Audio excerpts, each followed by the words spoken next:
Shalom, salam sejahtera buat kita semua, sahabat-sahabat GKPS TV dimanapun berada. Sebelum kita mendengarkan firman Tuhan, mari kita persiapkan hati dan pikiran kita bersatu dalam doa. Mari kita bersatu dalam doa. Allah Bapa yang bertata dalam kerajaan surga, Allah yang kami sembah dalam Kristus Yesus Tuhan kami. Kami mengucap syukur Tuhan atas kasih karunia, atas kuasa Tuhan yang terus Tuhan nyatakan dalam hidup kami hingga pada saat ini. Terima kasih buat kesehatan napas kehidupan, sehingga kami boleh akan melanjutkan aktivitas kami sepanjang hari ini. Bapak, sebelum kami melanjutkan aktivitas kami ingin disapa melalui firman-Mu. Oleh sebab itu Tuhan, terangi hati dan pikiran kami di dalam menerima firman Tuhan, sehingga firman yang kami dengar pada saat ini boleh kami nyatakan di dalam kehidupan kami. Terima kasih ya Bapak, dalam Kristus Yesus kami berdoa. Amin. Sahabat-sahabat GKPS TV, firman Tuhan yang menjadi perenungan buat kita pada saat ini diambil dari Yesaya pasal yang ke-46 ayatnya yang ke-5. Demikian firman Tuhan. Dengan siapakah kamu hendak menyamakan dan menyetarakan aku, serta membandingkan aku sehingga kami sama. Sekali lagi saya bacakan. Dengan siapakah kamu hendak menyamakan dan menyetarakan aku, serta membandingkan aku sehingga kami sama. Sahabat-sahabat GKPS TV, ada istilah mengatakan pengalaman adalah guru yang terbaik. Istilah itu sering boleh kita rasakan di dalam perjalanan kehidupan kita.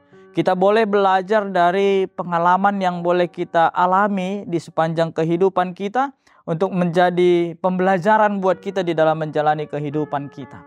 Ketika kita melihat Yesaya, ini merupakan bagaimana kondisi bangsa Israel pada saat itu. Jadi secara umum Yesaya ini terbagi atas 3 kelompok, di mana kelompok yang pertama itu adalah sebelum bangsa Israel terbuang, kelompok yang kedua ketika bangsa Israel terbuang, dan kelompok yang 3 itu adalah ketika sesudah keluar dari pembuangan pada saat itu. Proto Yesaya, Detro Yesaya, dan Trito Yesaya. Tapi ada hal yang menarik ketika kita melihat di dalam kehidupan bangsa Israel sebelum bangsa Israel terbuang. Sebelumnya Allah hadir melalui Nabi Yesaya pada saat itu untuk mengingatkan bangsa Israel akan kehidupan mereka yang sudah semakin jauh dari apa yang sepatutnya mereka lakukan sebagai orang yang menerima Kristus di dalam kehidupan mereka, sebagai bangsa yang sudah dipilih oleh Allah. Nah, ini yang menjadi latar belakang sehingga ketika mereka tetap membebalkan hati dan pikiran, mereka tidak mendengarkan apa yang menjadi seruan Allah melalui Nabi Yesaya pada saat itu.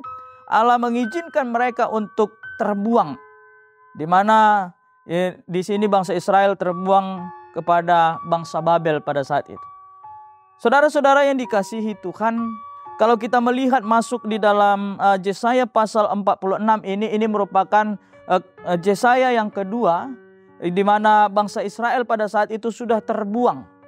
Di dalam ketertekanan yang mereka hadapi, mereka sebenarnya sudah belajar bahwa apa yang mereka alami pada saat itu sehingga mereka terbuang, ketika mereka melupakan Tuhan di dalam kehidupan mereka, itu sudah menjadi pelajaran penting sebenarnya dalam kehidupan mereka. Sehingga Allah hadir melalui Yesaya pada saat itu untuk mengingatkan. Di dalam ayat yang kelima dikatakan pasal 46, dengan siapakah kamu hendak menyamakan dan menyetarakan aku, serta membandingkan aku sehingga kami sama. Dengan kata lain, pada saat ini sebenarnya bangsa Israel sudah boleh melihat bahwa tak ada ilah-ilah lain yang boleh disamakan dengan bagaimana kuasa Tuhan, bagaimana kesetiaan Tuhan, bagaimana anugerah Tuhan, karya Tuhan yang terus sebenarnya terjadi atas kehidupan mereka. Sehingga mereka diingatkan kembali untuk belajar dari pengalaman kehidupan mereka. Dewa-dewa yang mereka sembah pada saat itu, yang akhirnya membuat mereka meninggalkan Tuhan. Dikatakan di dalam ayat yang pertama, Dewa Bel sudah ditundukkan, Dewa Nebo direbahkan, patung-patungnya diangkut di atas binatang, di atas hewan yang pernah kamu arak, telah menjadi muatan sebagai beban pada binatang yang lelah.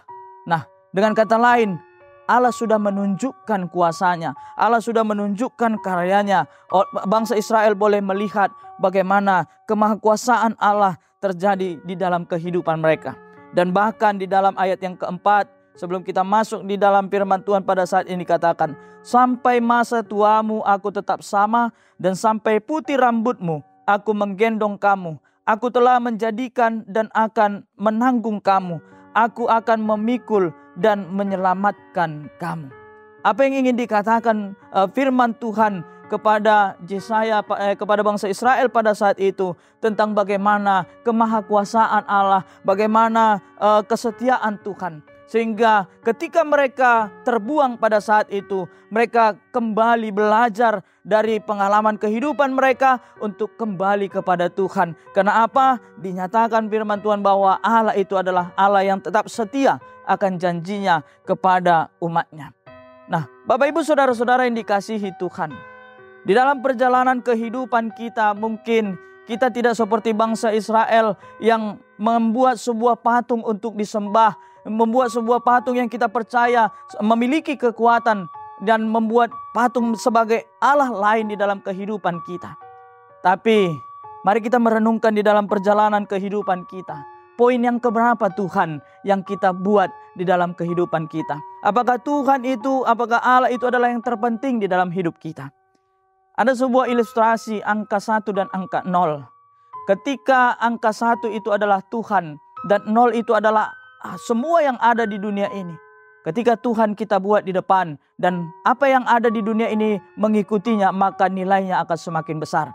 Tetapi ketika dunia ini yang terutama kita dahulukan di dalam kehidupan kita dan Tuhan nomor yang kesekian, maka nilainya itu akan semakin tidak memiliki nilai apa-apa. Oleh sebab itu saudara-saudara yang dikasihi Tuhan, firman Tuhan mengingatkan kepada kita pada saat ini bahwa kita harus terus setia di dalam perjalanan kehidupan kita. Terus menyerahkan kehidupan kita di dalam tangan kuat dan kuasa Tuhan. Walaupun seperti pengalaman bangsa Israel yang terbuang pada saat itu, yang mengalami pergumulan pada saat itu, mereka diajak untuk kembali boleh melihat kemahakuasaan Allah, kesetiaan Tuhan itu terjadi atas kehidupan mereka, sehingga mereka boleh kembali kepada Tuhan di dalam hidup mereka. Dan itu juga yang boleh menjadi perenungan buat kita pada saat ini. Ketika selama ini kita menomorsekiankan Tuhan dalam hidup kita, mari kita mengutamakan Tuhan dan kembali kepada apa yang Tuhan kehendaki di dalam hidup kita. Maka janji Tuhan, kita boleh melewati setiap perkara itu karena Tuhan yang terus berkarya atas kehidupan kita. Amin. Selamat menjalani kehidupan kita dan teruslah nyatakan hidup kita sebagai orang yang percaya kepada Tuhan melalui setiap perbuatan dan perkataan di dalam kehidupan kita. Mari kita bersatu dalam doa. Terima kasih ya Tuhan buat firman-Mu mengingatkan kami di dalam perjalanan kehidupan kami. Untuk kami benar-benar mengutamakan Tuhan, menyatakan iman percaya kami di dalam kehidupan kami melalui perbuatan kami. Kami menyerahkan setiap kehidupan kami hanya ke dalam kuasa Tuhan. Berbagai situasi yang boleh kami rasakan di dalam perjalanan kehidupan kami, kami mau serahkan semuanya kepada Tuhan. Dan kami percaya bersama dengan Tuhan, kami boleh menjadi pemenang di dalam pertandingan iman yang boleh kami hadapi di dalam perjalanan kehidupan kami. Terima kasih ya Bapa. Kami serahkan hidup kami ke dalam tangan-Mu. Di dalam Kristus Yesus kami berdoa. Amin.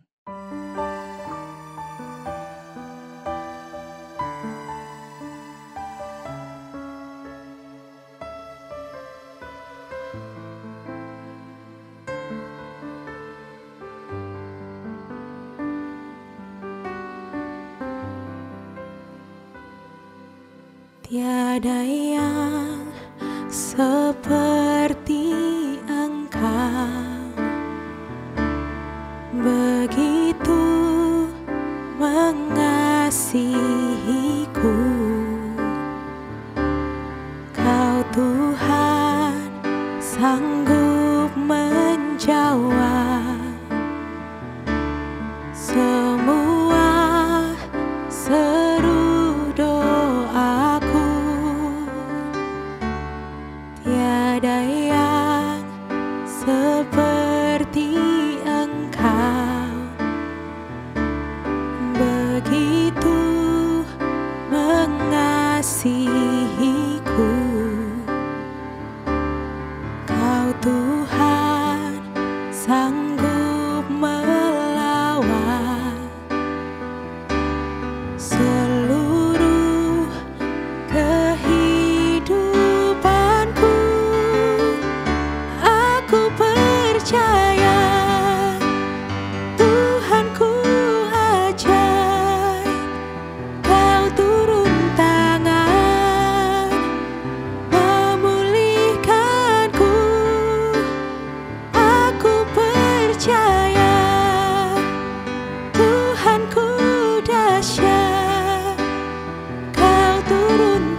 KPS TV.